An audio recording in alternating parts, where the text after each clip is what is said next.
यहाँ हमारी श्री जानकी माता जी का भी प्राकट्य हुआ है। एवं श्रीमद् भागवत के सबसे बड़े और सबसे पहले जो प्रवक्ता हुए श्री सुखदेव जी महाराज, उनकी शिक्षा भी यहीं के धर्मात्मा राजर्षि श्री जनक जी महाराज से हुई। और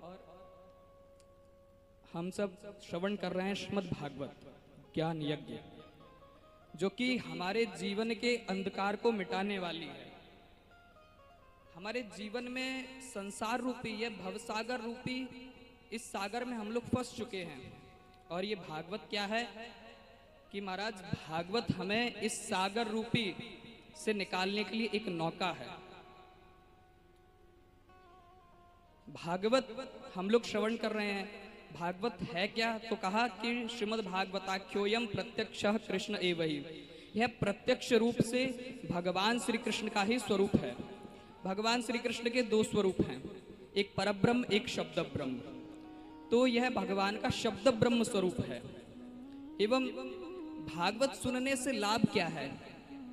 तो महाराज कहा सबसे लाभ तो कई सारे हैं, लेकिन एक सबसे बड़ा लाभ है कि यह जीवन की व्यथा को मिटा देती है। और जो जीवन की व्यथा को मिटा दे वही श्री कृष्ण कथा है। कहा काल व्याल मुखग्रास त्राश निर्णाश हेतवे, यानी भगवान ना करे कि ऐसा हो, लेकिन आप सब देखते होंगे कि आपके रिश्तेदार में या आपकी जानकारी में किसी की अगर मृत्यु हो जाए तो महाराज आप सोचते हैं कि बताओ कितने कम दिन थे, लेकिन आज इसको जाना पड़ा। और मृत्यु तो सबकी एक दिन आनी ही है, यह अकाट्य सत्य है।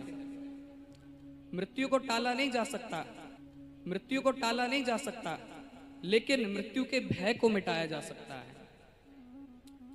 राजा परीक्षित जी ने जब सुखदेव महाराज जी से कथा श्रवण की तो महाराज पहले दिन परीक्षित जी इतने व्याकुल हो रहे थे कि उनको यह भय सता रहा था कि तक्षक नाग हमको डसेगा। और जब 7 दिन की कथा पूर्ण हुई, 7वें दिन सुखदेव जी ने पूछा कि परीक्षित क्या तुम्हें अब भय लग रहा है, अब डर लग रहा है? तो महाराज परीक्षित जी ने कहा कि भगवान अब तो एक तक्षक नाग क्या 100 तक्षक नाग भी आ जाए तो भी मुझे भय नहीं लग रहा है। यह कृष्ण कथा की महिमा है।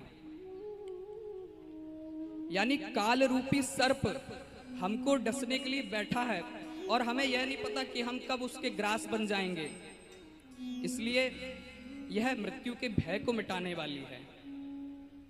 रामायण हमको जीने की कला सिखाती है और भागवत हमें मरने की कला सिखाती है।